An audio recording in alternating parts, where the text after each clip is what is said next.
اور حضور کی بیعت سے سعادت اندوز ہوئے۔ 13 بعثت کی بیعت عقبہ کبیرہ میں شامل ہونے والے 75 نفوس قدسی میں حضرت عمرو بن جموح رضی اللہ تعالی عنہ کے نوجوان صاحبزادے معاذ رضی اللہ تعالی عنہ بھی تھے۔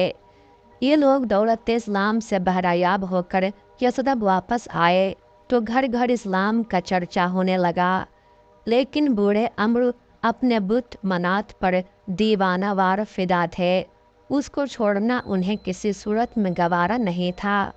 حضرت معاذ بن عمرو رضی اللہ تعالی عنہ اور بنو سلمہ کے کچھ دوسرے نو مسلم نوجوانوں نے عمرو بن جموح کو اپنے بت سے برگشتہ کرنے کی ایک پرلطف ترکیب سوچی۔ وہ رات کو عمرو کا بت باہر لے جاتے اور اسے نجاست سے بھرے ہوئے کسی گڑھے میں اوندھا کر کے ڈال دیتے۔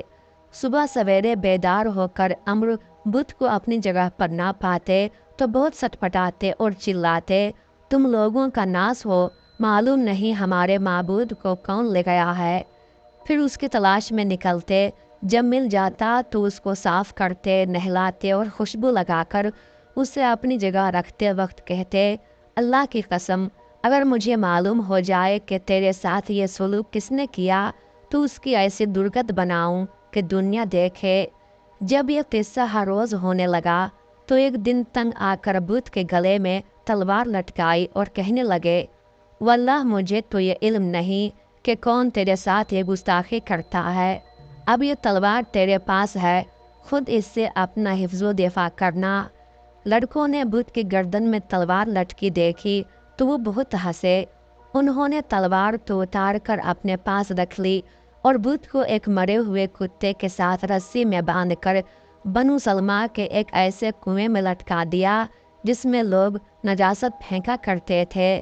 صبح کو عمرو نے بت اور تلوار دونوں کو غائب دیکھا تو پھر تلاش میں نکلے۔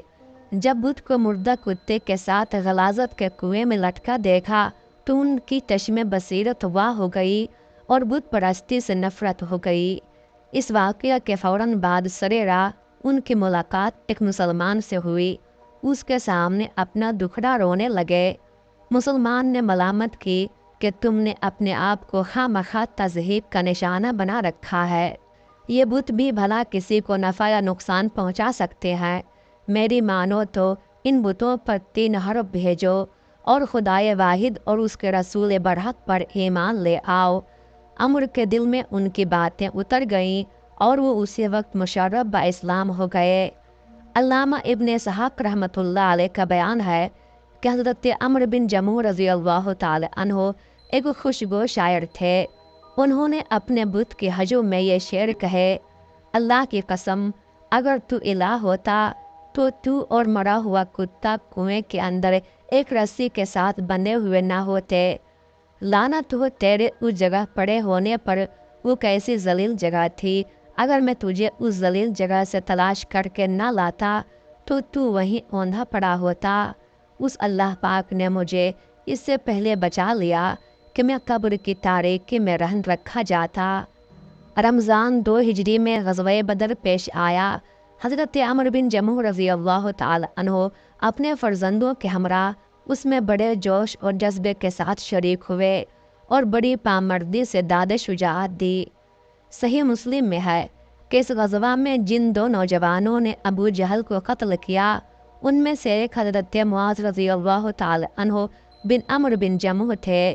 بعض روایتوں میں ہے کہ حضرت عمرو بن جموح بدر میں شریک نہ ہو سکے کیونکہ ان کے پیر کے لنگ اور ضعیف العمری کی وجہ سے ان کے فرزندوں نے انہیں میدان جنگ میں جانے سے روک دیا۔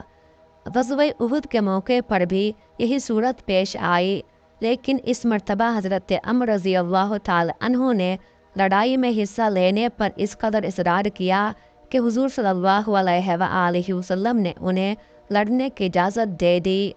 حضرت عمرو رضی اللہ تعالی عنہ بیٹوں کے ساتھ شاداں و فرحاں میدان جنگ میں پہنچے۔ جب ایک اتفاقی غلطی سے جنگ کا پانسا پلٹ گیا اور مسلمانوں میں انتشار پھیل گیا تو حضرت عمرو بن جموح رضی اللہ تعالی عنہ اپنے بیٹے خلاد کو ساتھ لے کر شمشیر بکف مشرکین کے صفوں میں گھس گئے۔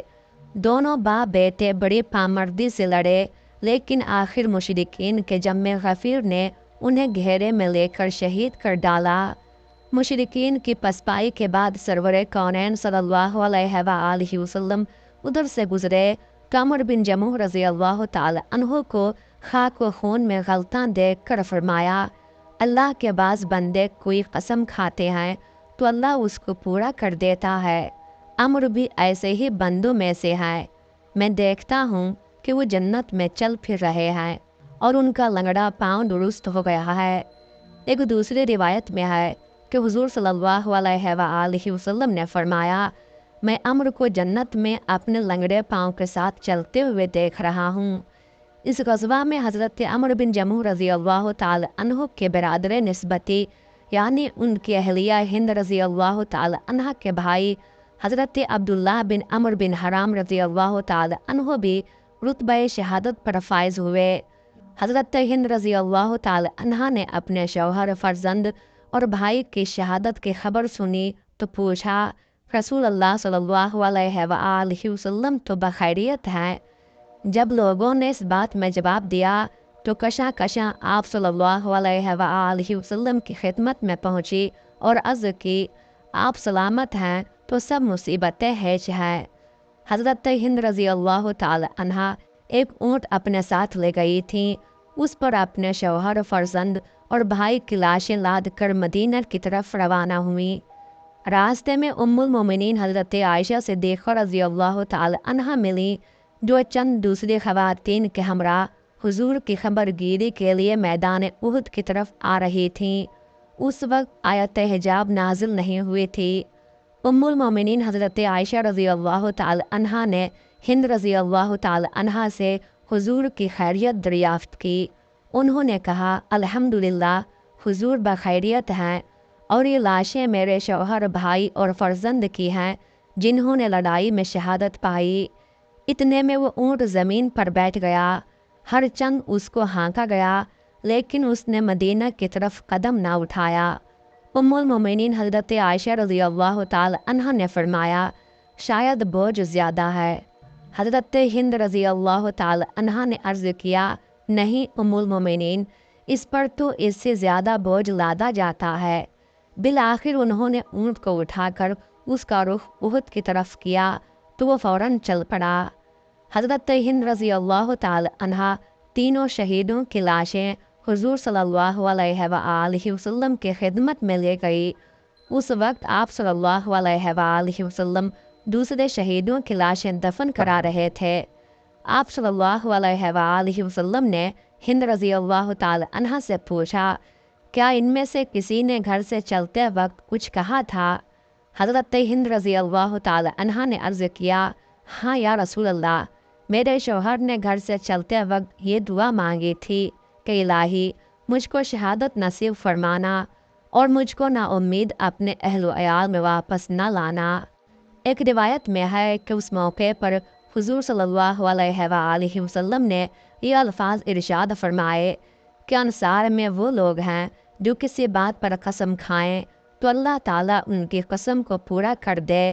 حضرت عمرو بن جموح رضی اللہ تعالی عنہ ایسے ہی لوگوں میں سے تھے۔ اس کے بعد حضور صلی اللہ علیہ وآلہ وسلم نے تینوں شہیدوں کو احد کے گنج شہیدہ میں اپنے سامنے دفن کرایا اور ان کے لیے دعائے مغفرت کی۔ علامہ ابن اسیر رحمۃ اللہ علیہ کا بیان ہے کہ حضرت عمرو بن جموح رضی اللہ تعالی عنہ اور حضرت عبداللہ بن عمرو بن حرام رضی اللہ تعالی عنہ ایک ہی قبر میں دفن کیے گئے۔ ایک روایت میں ہے کہ 6 ماہ بعد حضرت عبداللہ رضی اللہ تعالی عنہ کے فرزند حضرت جابر رضی اللہ تعالی عنہ نے اپنے والد کی لاش کو دوسری جگہ منتقل کرنے کے لیے قبر کھودی تو حضرت عمرو بن جموح رضی اللہ تعالی عنہ اور حضرت عبداللہ رضی اللہ تعالی عنہ کی لاشوں کو بالکل تر و تازہ پایا اور ان پر ایک ایک کھجور پڑی پائی۔ اس واقعہ کے 40 برس بعد ایک مرتبہ پھر احد کی قبروں کو کھودنے کی نوبت آئی تو تمام شہداء کی لاشوں کو تر و تازہ پایا گیا۔ حضرت عمرو بن جموح رضی اللہ تعالی عنہ اگرچہ آخری عمر میں مسلمان ہوئے اور صرف 3 سال کے قریب اسلام کا زمانہ پایا، لیکن اپنے جوش اخلاص کے بدولت وہ اکابر صحابہ کرام رضی اللہ عنہم میں شمار ہوتے ہیں۔ اللہ تعالیٰ کی ان پر بے شمار رحمتیں نازل ہوں، آمین یا رب العالمین۔